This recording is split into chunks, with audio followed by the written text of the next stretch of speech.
नमस्कार दोस्तों, कैसे हैं आप सब। स्वागत है आप सबका आपके अपने चैनल स्पर्श क्लासेस फॉर टेट में। जी हाँ दोस्तों, आज से आपका जो सीटेट और यूपी टेट का कोर्स है वो स्टार्ट होने जा रहा है और आज है आपका क्लास 1। आपको जैसे मैंने बताया था 10 AM पर डेली आपको वीडियोस मिलेंगी, लेक्चर वीडियोस मिलेंगी। साथ ही साथ आगे चलकर नेक्स्ट वीक से I think live classes start कर दी जाएंगी अकॉर्डिंग टू ये, और बाकी mock test, practice sets, previous year paper, सारी चीज़ें आपको यहाँ पर प्रोवाइड कराई जाएंगी और प्रैक्टिस भी कराई जाएंगी। तो ये पूरा का पूरा कोर्स चलेगा जो कि फ्री ऑफ कॉस्ट रहेगा, जिसकी किसी भी तरह की कोई भी कॉस्ट आपको नहीं देनी है। नोट्स वगैरह आपको हमारी एप्लीकेशन और वेबसाइट पर फ्री ऑफ कॉस्ट मिलेंगे, वहाँ से जाकर आप नोट्स को भी देख सकते हैं। टेलीग्राम पर सारी अपडेट्स वगैरह मिलती रहेंगी, तो आप टेलीग्राम चैनल को भी ज्वाइन कर सकते हैं। सभी के लिंक आपको वीडियो के डिस्क्रिप्शन में और कमेंट बॉक्स में मिल जाएंगे, वहाँ से जाकर आप सभी सोशल मीडिया प्लेटफॉर्म पर हमें फॉलो कर सकते हैं। तो दोस्तों, आज है क्लास 1। क्लास 1 में हम बात करेंगे ग्रोथ एंड डेवलपमेंट। देखिए, यहाँ पर हमारी कोशिश तो यही रहेगी कि हर एक टॉपिक को एक ही वीडियो में क्लियर कर दिया जाए। कोई भी टॉपिक हो उसको कोशिश करेंगे कि एक ही वीडियो में सारा क्लियर हो जाए, लेकिन कुछ कुछ टॉपिक ऐसे होते हैं जो थोड़े से बड़े होते हैं, ठीक है, तो उनको हम 2 पार्ट्स में करके यहाँ पर क्लियर करेंगे। For example, growth and development. Growth and development के छोटे छोटे से बहुत सारे टॉपिक्स होते हैं, जैसे कि टाइप्स हो गया, लेवल्स हो गए, ठीक है, और उसके अलावा प्रिंसिपल्स हो जाते हैं। ऐसे बहुत से छोटे छोटे टॉपिक्स होते हैं जो कि ग्रोथ एंड डेवलपमेंट के अंदर। तो यहाँ पर एक ग्रोथ एंड डेवलपमेंट का टॉपिक जो है आपका 2 क्लासेस में होगा, आज और कल। आपका ग्रोथ एंड डेवलपमेंट का बेस जो है वो मजबूत किया जाएगा, आपको अंडरस्टैंड कराने की कोशिश की जाएगी। उसके बाद थर्ड डे पर ग्रोथ एंड डेवलपमेंट से रिलेटेड जितने भी क्वेश्चंस बनते हैं सीटेट में, यूपी टेट में, वो क्वेश्चंस आपके सामने यहाँ पर कराए जाएंगे। साथ ही साथ मॉक टेस्ट वगैरह वो टाइम टू टाइम आपको प्रोवाइड कराई जाएंगे। वो सभी नोटिफिकेशन, सभी अपडेट्स आपको टेलीग्राम चैनल के थ्रू हम अपडेट कराते रहेंगे। तो आज की इस वीडियो में देखिएगा ग्रोथ एंड डेवलपमेंट, आपको पूरा टॉपिक क्लियर करने की कोशिश की जाएगी। कोई भी डाउट रह जाए, कुछ का आपको प्रॉब्लम हो, कोई डाउट हो, कोई क्वेरी हो, तो आप कमेंट बॉक्स में पूछ सकते हैं। कोशिश करेंगे जल्द से जल्द रिप्लाई करने की। तो चलिए ज़्यादा समय न लेते हुए शुरू करेंगे आज की इस वीडियो को। दोस्तों, हमारा टॉपिक है ग्रोथ एंड डेवलपमेंट, यानी कि अभिवृद्धि और विकास। यहाँ पर हम ह्यूमन बीइंग की बात कर रहे हैं, मनुष्य की बात कर रहे हैं। तो मनुष्य में होने वाले सभी परिवर्तन आपका ग्रोथ और डेवलपमेंट में आ जाते हैं। चेंज इन ह्यूमन बीइंग, जब भी किसी मनुष्य में कोई परिवर्तन आता है उसको हम ग्रोथ या डेवलपमेंट के नाम से पुकारते हैं। अब किस चेंज को हम ग्रोथ कहते हैं और किस चेंज को हम डेवलपमेंट कहते हैं, ये बात हमारी यहाँ पर समझने की होती है। देखिए, आपके सामने एक सर्कल है, यहाँ पर आप देख सकते हैं कि आपका जो बड़ा सर्कल है इसको हमने डेवलपमेंट कहा है, ठीक है। डेवलपमेंट यानी कि जो डेवलपमेंट टर्म है ये बहुत बड़ी है, विस्तृत टर्म है, और जो ग्रोथ है आपकी अभिवृद्धि जिसको हम कहते हैं, ये आपका डेवलपमेंट का ही एक छोटा सा पार्ट होता है, ठीक है। डेवलपमेंट आपका विस्तृत टर्म है और ग्रोथ उसका ही एक छोटा सा पार्ट माना जाता है। अब इनके बीच कुछ डिफरेंस हम देखेंगे कि ग्रोथ और डेवलपमेंट में क्या डिफरेंस है। आपका बाइलिंगुअल चलेगा, हिंदी में भी है और इंग्लिश में भी। नोट्स भी आपके बाइलिंगुअल रहेंगे और एक्सप्लेनेशन भी आपकी बाइलिंगुअल रहेगी। अगर हम बात करें ग्रोथ और डेवलपमेंट में क्या अंतर है, तो सबसे पहला अंतर होता है क्वांटिटेटिव चेंज और क्वालिटेटिव चेंज। देखिए, हमारा एक व्यक्ति जो होता है उसमें 2 तरह के चेंज होते हैं। एक तो होता है क्वांटिटेटिव चेंज। क्वांटिटेटिव चेंज मतलब कि मात्रात्मक परिवर्तन, मतलब ऐसा परिवर्तन जिसको हम मेजर कर सकते हैं, जिसको हम माप सकते हैं। अगर बच्चे की हाइट बढ़ रही है, हम उसको माप सकते हैं कि बच्चे की हाइट 1 फुट बढ़ गई या इतने इंच बढ़ गई। बच्चे का वेट बढ़ रहा है, हम उसको नाप सकते हैं कि बच्चे का इतना वेट जो है वो बढ़ चुका है। मतलब जिन क्वालिटीज को, जिन चेंजेस को, जिन परिवर्तन को हम मेजर कर सकते हैं, माप सकते हैं, वो हमारा होता है मात्रात्मक परिवर्तन। दूसरा आपका आता है गुणात्मक परिवर्तन, क्वालिटेटिव चेंज। जब हमारी कुछ क्वालिटीज में चेंज होता है जिनको हम मेजर नहीं कर सकते, ठीक है, जिनको हम माप नहीं सकते, किसी यूनिट में डिफाइन नहीं कर सकते, लेकिन वो चेंज तो हो रही है, वो डेवलप हो रही है, उसको हम कहते हैं क्वालिटेटिव चेंज। यानी कि ऐसा परिवर्तन जो गुणों में परिवर्तन हो रहा है उसको हम माप नहीं सकते, ठीक है। 2 प्रकार का परिवर्तन हो गया। ग्रोथ में आपका वो परिवर्तन आता है जिसको हम माप सकते हैं, क्वांटिटेटिव चेंज आपका रखा जाता है केवल। वहीं पर जो डेवलपमेंट होता है, डेवलपमेंट में आपका क्वांटिटेटिव प्लस क्वालिटेटिव, यानी हर तरह का परिवर्तन इसमें आ जाता है। ऑल ओवर चेंज जो भी ह्यूमन बॉडी में होते हैं, पूरे ह्यूमन बीइंग में जो भी चेंज होते हैं, वो सभी आपके डेवलपमेंट में आ जाते हैं, ठीक है। तो पहला पॉइंट यहाँ पर क्लियर हो गया होगा कि ग्रोथ में आप केवल और केवल क्वांटिटेटिव चेंज यानी कि मात्रात्मक परिवर्तन को रखते हैं, जिनको हम माप सकते हैं, मेजर कर सकते हैं, और डेवलपमेंट में आपके क्वालिटेटिव भी आते हैं और क्वांटिटेटिव भी आते हैं। ग्रोथ में आपका केवल फिजिकल एस्पेक्ट आता है, फिजिकल एस्पेक्ट आपका वेट हो गया, हाइट हो गया, एटसेट्रा।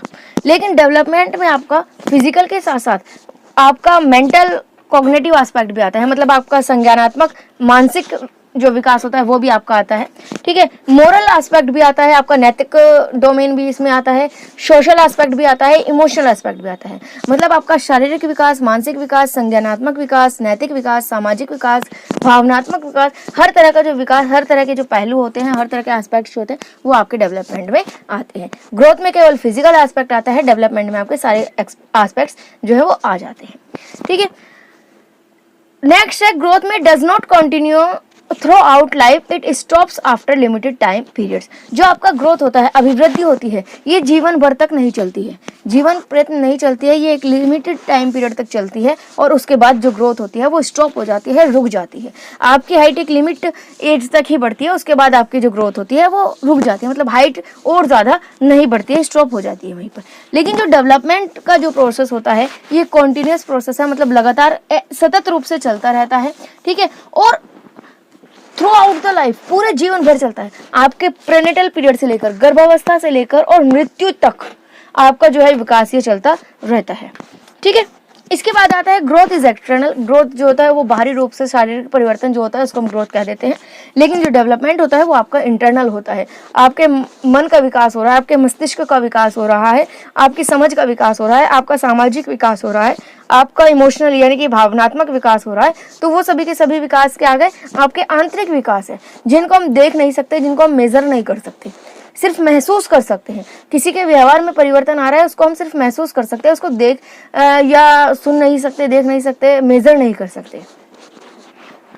तो ये कुछ डिफरेंस है ग्रोथ और डेवलपमेंट में। इसके बाद कुछ इंपॉर्टेंट पॉइंट्स है जिससे आपके ऑब्जेक्टिव टाइप क्वेश्चंस बन जाते हैं, आपके सामने है। फर्स्ट पॉइंट है आपका, डेवलपमेंट जो होता है वो ग्रोथ मोटर स्किल से फाइन मोटर स्किल की ओर जाता है। मतलब जो आपका विकास होता है वो ग्रोस मोटर स्किल से शुरू होकर फाइन मोटर स्किल तक जाता है। अब ये पॉइंट समझने के लिए आपको दो मोस्ट इंपॉर्टेंट पॉइंट समझ में आने चाहिए। वो होता है कि एक तो ग्रोस मोटर स्किल क्या होता है और फाइन मोटर स्किल क्या होता है। इनसे क्वेश्चन अक्सर बनते रहते हैं आपके एग्जाम के लिए, तो मोस्ट इंपॉर्टेंट पॉइंट है, इनको देखेंगे आप पहले, उसके बाद ही ये पॉइंट आपका जो है क्लियर हो पाएगा। देखिए ये देखिए आपके सामने दोनों पॉइंट्स है, दो पिक्चर्स भी हैं आपके सामने।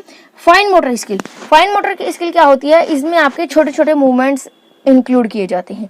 छोटे छोटे मूवमेंट्स कैसे कि आप कोई छोटी ऑब्जेक्ट को, छोटी वस्तु को आप पकड़ रहे हैं, कोई खिलौना बच्चा पकड़ रहा है, चम्मच को बच्चा पकड़ रहा है, जिसमें बच्चे की हाथ की या किसी भी बॉडी पार्ट की छोटी छोटी मसल्स जो हैं वो काम करती है, जैसे हाथों की फिंगर्स काम करनी।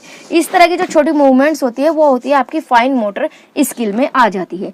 ग्रोस मोटर स्किल में आपकी आती है बिगर मूवमेंट, यानी कि जो बड़े बड़े मूवमेंट्स होती है जिसमें आपके लार्ज मसल्स काम करती है, बड़ी मसल्स काम करती है, वो आपकी आती है ग्रोस मोटर स्किल। इसका एग्जांपल है नीचे, यहाँ पर आप देख रहे हैं कि ये बच्चे कुछ क्राफ्ट का काम कर रहे हैं। क्राफ्ट का काम हुआ, पेंटिंग का काम हुआ, आप कुछ चम्मच पकड़ रहे हैं, कोई छोटी छोटी ऑब्जेक्ट पकड़ रहे हैं, ये सभी आपकी फाइन मोटर स्किल में आती है।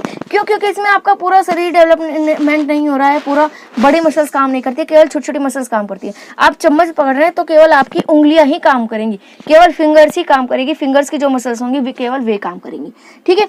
तो आप इसी तरह से आप पेंटिंग कर रहे हैं, ड्राइंग कर रहे हैं या लिख रहे हैं, तो वो सारी आपकी आ जाती है फाइन मोटर स्किल के अंतर्गत। और ग्रोस मोटर स्किल के अंतर्गत आती है जिसमें आपकी बड़ी मसल्स काम करती है, जिसमें आप बड़े मूवमेंट करते हैं। जैसे ये बच्चा फुटबॉल खेल रहा है, फुटबॉल के लिए वो पूरा का पूरा पैर से ही आगे किक मारेगा, ठीक है। तो पूरे पैर से किक मारेगा तो पूरी बड़ी मूवमेंट होगी और पूरी की पूरी बड़ी मसल्स होंगी वो काम करेगी। तो इन स्किल को हम ग्रोस मोटर स्किल कहते हैं, ठीक है। अब हम अपने पॉइंट पर आ जाते हैं, ये क्लियर हो गया होगा आपका। अपने पॉइंट पर आ जाते हैं यहाँ पर कि जो आपका डेवलपमेंट होता है वो हमेशा gross to fine motor skill होता है, यानी ग्रोस मोटर स्किल से स्टार्ट होता है, फाइन मोटर स्किल तक खत्म हो जाता है। इसका मतलब ये है, एग्जांपल आप ले सकते हैं, एक जब छोटा बच्चा होता है, जब जन्म होता है, तो जन्म के समय वो एकदम से अपनी फिंगर्स मूवमेंट नहीं करता है, अपनी उंगलियां नहीं हिलाता है। पहले वो पूरा हाथ हिलाता है, पूरा पैर हिलाता है, पूरे बॉडी पार्ट को एक साथ हिलाने की कोशिश करता है, ठीक है, पूरा हाथ हिलाता है। तो बड़े बड़े मूवमेंट जो है वो करने की कोशिश करता है, बड़ी मसल्स उसकी पूरी काम करती है। वो कोई ऑब्जेक्ट भी अगर किसी ऑब्जेक्ट के पास जाने की कोशिश कर रहा है तो वो पूरे हाथ से उस ऑब्जेक्ट को पकड़ने की कोशिश करता है, ठीक है। तो ग्रोस मोटर स्किल सबसे पहले डेवलप होती है बच्चे की। उसके बाद वो धीरे धीरे जैसे बड़ा होता है, धीरे धीरे वो अपने फिंगर्स को मूव करने लगता है, फिंगर्स के मूवमेंट जो है वो बच्चे की चलने लगती है, कुछ ऑब्जेक्ट्स को फिंगर्स के माध्यम से पकड़ने लगता है, या आप कहें तो चम्मच वगैरह पकड़नी हो गई, छोटी छोटी ऑब्जेक्ट्स पकड़ने हो गए, खिलौने पकड़ने हो गए, फिंगर्स की मदद से धीरे धीरे पकड़ता है। पहले वो पूरे हाथ से अपने मूवमेंट करता है शुरू में जब बच्चा जन्म लेता है, और धीरे धीरे वो जो है फिंगर्स के मूवमेंट वो स्टार्ट करने लगता है। तो जो डेवलपमेंट होता है, विकास जो होता है, वो आपका ग्रॉस मोटर स्किल सबसे पहले डेवलप होती है, उसके बाद आपकी फाइन मोटर स्किल डेवलप होती है। ये पॉइंट आपका क्लियर हो गया होगा। ऑब्जेक्टिव टाइप क्वेश्चन इससे बनता है आपका।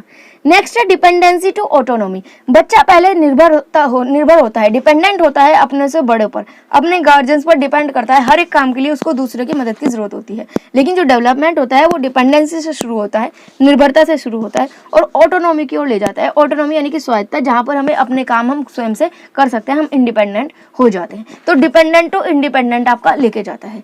इसके बाद है सिंपल टू कॉम्प्लेक्स, यानी कि सरल से जटिल। पहले आप जो सरल चीज़ें होती है, जो इजी चीज़ें होती है, वो सिंपल जो चीज़ें होती हैं वो पहले डेवलप होती है, और कॉम्प्लेक्स चीज़ें बाद में डेवलप होती हैं। जिस तरह से आपको लर्निंग की चीज़ है, पहले आप सिंपल चीज़ें लर्निंग करेंगे, उसके बाद धीरे धीरे कॉम्प्लेक्स की ओर बढ़ते हैं। आपने मैथ्स में क्वेश्चन देखे होंगे, पहले मैथ्स में आपके बेसिक क्वेश्चन आते हैं, सिंपल क्वेश्चन आते हैं, धीरे धीरे जो क्वेश्चन का लेवल होता है वो बढ़ता रहता है। ठीक इसी प्रकार से डेवलपमेंट में भी होता है, पहले आपकी सिंपल चीज़ें डेवलप होती है, फिर धीरे धीरे कॉम्प्लेक्स चीज़ें डेवलप होनी शुरू हो जाती है। इसका आप फर्स्ट पॉइंट से भी कनेक्ट कर सकते हैं कि पहले आपकी पूरा हाथ डेवलप होता है, ग्रॉस मोटर स्किल, बड़ी बड़ी चीज़ें जो होती है, जो सिंपल चीज़ें होती है वो डेवलप होती है, और उसके बाद फाइन मोटर स्किल जो थोड़ी कॉम्प्लेक्स होती है, फिंगर्स वगैरह मूवमेंट करना, तो वो चीज़ें डेवलप होती है। इसके बाद है वोम टू टोम, यानी कि गर्भ से लेकर कब्र तक का ये विकास होता है। आपके गर्भ से लेकर प्रीनेटल पीरियड से आपका डेवलपमेंट स्टार्ट हो जाता है, विकास शुरू हो जाता है, और आपकी कब्र तक यानी कि मृत्यु तक आपका विकास चलता रहता है। मूव टुवर्ड्स मैच्योरिटी, ये जो विकास होता है ये एक व्यक्ति को मैच्योरिटी की ओर लेकर जाता है, यानी कि परिपक्वता की ओर लेकर जाता है। ये कुछ इंपॉर्टेंट पॉइंट थे आपके ग्रोथ एंड डेवलपमेंट को लेकर। अब डेवलपमेंट का कुछ थोड़ा सा और आगे का देखते हैं हम।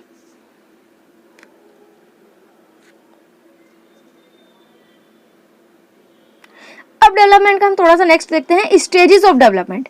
नेक्स्ट आपका टॉपिक आ जाता है, इससे आपके क्वेश्चंस बनते हैं, एक दो क्वेश्चंस तो आपको इससे देखने को मिल ही जाएंगे बिल्कुल। तो टॉपिक को मैं इस तरह से आपका तैयार कराऊंगी, बिल्कुल परफेक्टली आपका तैयार कराया जाएगा, जिससे कि आप हर तरह के क्वेश्चन से डील कर सकें। ये पूरी कोशिश रहेगी आपकी, ठीक है।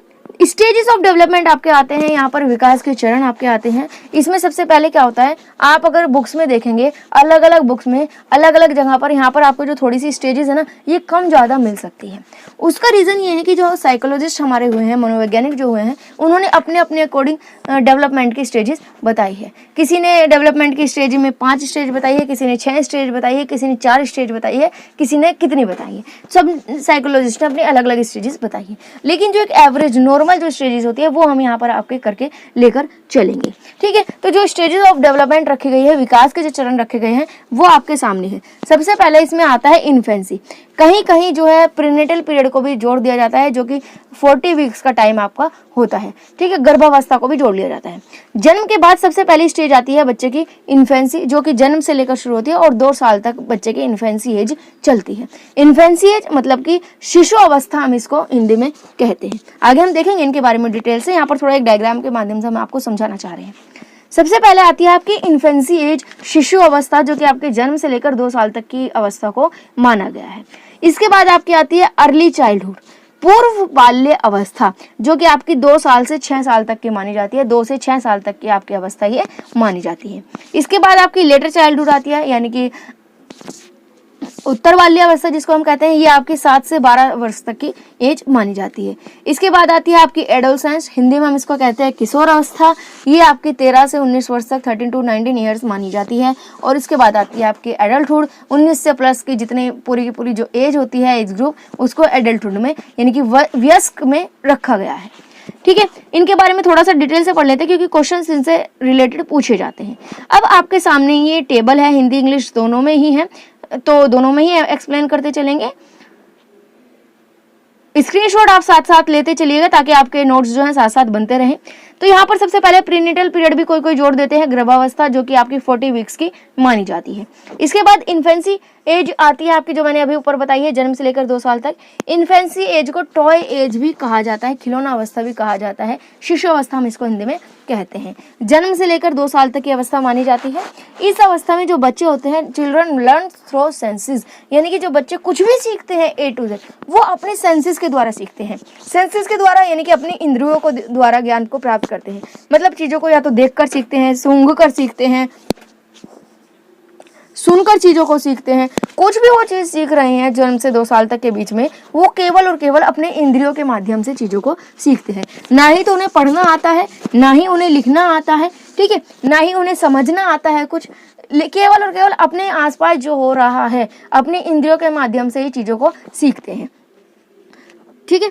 और यहाँ पर आप देख सकते हैं बच्चा है, स्मेल करके, कपड़े की स्मेल करके उसके बारे में जानकारी ले रहा है कि भाई हाँ इस जो कपड़ा है इसकी स्मेल कैसी है। तो स्मेल करके जो है बच्चे सीखते हैं, या कोई चीज़ आंखों के सामने है उस चीज़ को देख कर सीखते हैं, या वस्तुओं को छू कर सीखते हैं। अपने कुल मिलाकर यह कि अपनी सेंसेस के द्वारा सीखते हैं। ऑब्जेक्टिव टाइप क्वेश्चन आपका यहाँ से बन जाता है कि इन्फेंसी एज में बच्चे नॉलेज को कैसे प्राप्त करते हैं। तो वो बच्चे जो होते हैं नॉलेज को, किसी भी तरह की नॉलेज हो, वो अपने सेंसेस के थ्रू ही प्राप्त करते हैं, अपने इंद्रियों के द्वारा ही ज्ञान को प्राप्त करते हैं। अधिक शारीरिक विकास होता है, मोर फिजिकल डेवलपमेंट। ये जो एज होती है ना आपकी इन्फेंसी एज, इसमें आपका फिजिकल डेवलपमेंट ज़्यादा होता है। मतलब आपकी हाइट अगर बढ़नी हुई या आपका जो और बाकी का फिजिकल डेवलपमेंट होता है वो आपका इसमें ज़्यादा आता है। बच्चा चलना सीख लेता है धीरे धीरे, बोलना तो नहीं सीख पाता है लेकिन हाँ चलना बैठना ये करना सीख लेता है धीरे धीरे। फिजिकल डेवलपमेंट जो होता है वो बहुत तेजी से होता है। इसके बाद नेक्स्ट स्टेज आती है आपकी अर्ली चाइल्डहुड, प्रारंभिक बाल्यावस्था, 2 से 6 साल तक के बच्चों की मानी जाती है। इस एज को कई और नाम से भी जाना जाता है, जैसे प्री स्कूल एज, पूर्व स्कूल अवस्था भी इसको माना जाता है, पूर्व विद्यालय अवस्था भी इसको कहा जाता है, क्योंकि ये आपकी प्ले स्कूल एज होती है। 2 साल के बाद बच्चों को जो होता है प्ले स्कूल में डाल दिया जाता है। तो आपका जो फॉर्मल स्कूलिंग होती है वो आपकी फर्स्ट से लेकर स्टार्ट होती है, कहीं तो नर्सरी से भी स्टार्ट हो गई है कहीं कहीं, लेकिन प्ले स्कूल आता है नर्सरी से पहले, तो इसलिए इस एज को प्री स्कूल एज भी कहा गया है कि स्कूल से पहले की अवस्था।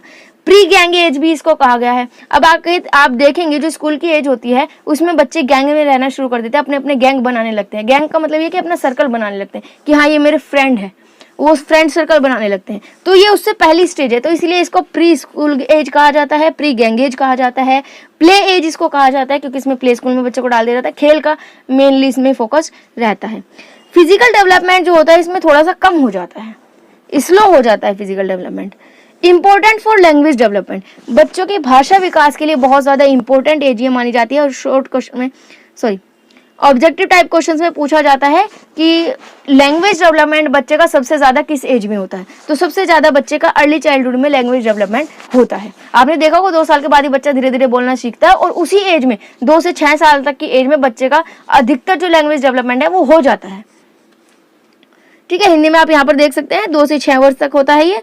ठीक है, प्री स्कूल एज या पूर्व गिरोह अवस्था इसको कहा जाता है, प्ले आयु भी इसको कहा जाता है। शारीरिक विकास इसमें स्लो रहता है और भाषा के विकास के लिए बहुत ही महत्वपूर्ण अवस्था ये मानी जाती है।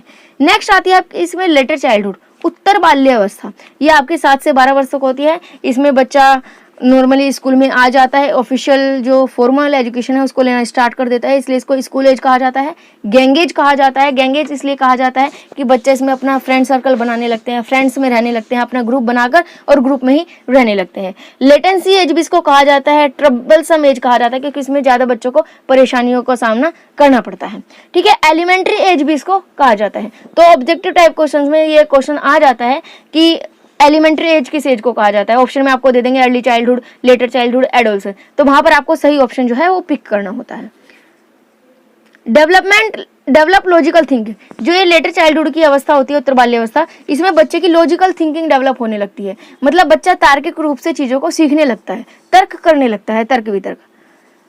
ठीक है, हिंदी में आप देख सकते हैं 7 से 12 वर्ष तक की होती है। स्कूल की आयु, गृह या गिरोह की आयु, विलंबता आयु, परेशानी की आयु, प्राथमिक आयु इसको कहते हैं। तार्किक सोच इसमें ज़्यादा विकसित हो जाती है। इसके बाद नेक्स्ट आती है आपकी एडोलसेंस यानी कि किशोर अवस्था। ये आपकी 13 से 19 वर्ष तक होती है। इसको टीन एज भी कहा जाता है। ठीक है, आपने देखा होगा 13 के बाद अगर हम इंग्लिश में देखा तो टीन लगता है, 13, 14, 15, 16, 17, 18, 19, तो 13, इसलिए इसको टीन एज भी कहा जाता है। कहीं कहीं इसको stage of storm and struggle भी कहा जाता है। ये स्टैनली हॉल थे एक साइकोलॉजिस्ट, इन्होंने जो किशोर अवस्था है इसको तूफान और संघर्ष की अवस्था कहा था। स्टैनली हॉल ने कहा था कि जो एडोलसेंस है ये आपकी stage of storm and struggle है, तूफान और संघर्ष की अवस्था है। कई बार क्वेश्चन में पूछ लिया जाता है कि स्टैनली हॉल ने एडोलसेंस को किस नाम से जाना था, तो stage of storm and struggle, तूफान और संघर्ष की अवस्था माना था इसको। ठीक है, इसमें मनुष्य जो होता है, जो बच्चे होते हैं, बालक, वो बिकेम कैपेबल ऑफ रिप्रोडक्शन की जो क्षमता होती है, कैपेसिटी होती है, वो आ जाती है, बच्चे में डेवलप हो जाती है। इंक्रीज डिसीजन मेकिंग, बच्चा डिसीजन लेने लगता है इस एज में आकर, वो लॉजिकल थिंकिंग तो पहले उसकी डेवलप हो जाती है, इस एज में आकर बच्चा डिसीजन लेने लगता है कि क्या सही है, क्या गलत है, क्या डिसीजन लेना चाहिए। मोर फिजिकल डेवलपमेंट, इस एज में फिजिकल डेवलपमेंट जो होता है वो बहुत ज़्यादा होता है, बायोलॉजिकल डेवलपमेंट आपका ज़्यादा होता है।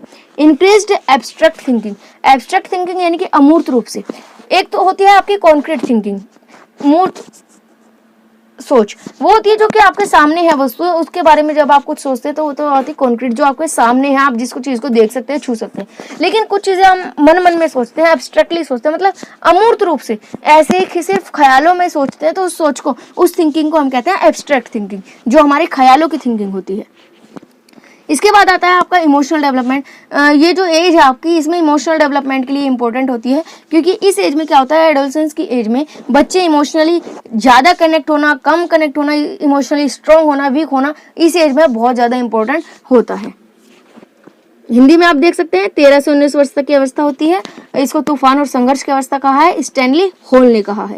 प्रजनन क्षमता इसमें विकसित हो जाती है, निर्णय लेने में वृद्धि हो जाती है, निर्णय लेने की क्षमता विकसित हो जाती है, शारीरिक विकास अधिक होता है, जैविक विकास अधिक होता है, अमूर्त सोच बढ़ जाती है और भावनात्मक विकास अधिक होता है। इसके बाद आपकी लास्ट आती है एडल्टहुड, वयस्कता जिसको कहते हैं। 19 साल से ज़्यादा की जो आयु होती है उसको वयस्कता, एडल्टहुड कहा जाता है। इसमें फिजिकल डेवलपमेंट ना के बराबर होता है, या तो होता ही नहीं, अगर होता तो बहुत ही कम ना के बराबर होता है। ये आप देख सकते हैं, यहाँ से आप स्क्रीनशॉट ले सकते हैं। मैंने सभी जो स्टेजेस हैं इनको थोड़ा सा एक डायग्राम में कन्वर्ट करने की कोशिश की है, यहाँ से आपको थोड़ा सा करने में इजी रहेगी पढ़ने में। ठीक है, तो दोस्तों आज के लिए बस इतना ही। नेक्स्ट वीडियो में हम ग्रोथ एंड डेवलपमेंट का जो सेकंड पार्ट है वो करेंगे, जिसमें ग्रोथ एंड डेवलपमेंट का आपका कंप्लीट टॉपिक क्लियर हो जाएगा, और उसके बाद इससे रिलेटेड क्वेश्चंस को करेंगे। एक अपडेट और देनी है कि आज इवनिंग में आपको एक वीडियो और देखने को मिलेगी, जिसमें हम सीटेट का बिल्कुल बेसिक जो सारी चीज़ें हैं, क्वेरीज हैं, उन सबको क्लियर करेंगे। जैसे कि आपका एलिजिबिलिटी क्राइटेरिया क्या है, अगर आप बीएड सेकेंड ईयर में तो आप फॉर्म फिल कर सकते हैं, नहीं कर सकते, जो स्टूडेंट प्रमोट हुए हैं उनका क्या होगा, वो फिल करेंगे कि नहीं करेंगे एग्ज़ाम। ठीक है, और इसी तरह की बहुत सारी क्वेरीज थी जो कि हम आज इवनिंग वाली वीडियो में क्लियर करने वाले हैं। तो उस वीडियो को ज़रूर देखिएगा, उसके लिए चैनल को सब्सक्राइब कर बेल आइकन को प्रेस कर लीजिएगा, ताकि उसका नोटिफिकेशन आपको तुरंत मिल जाए और वो आप मिस ना करें। तो चलिए आज के लिए बस इतना ही, मिलेंगे आने वाली वीडियो में। आज के लिए धन्यवाद।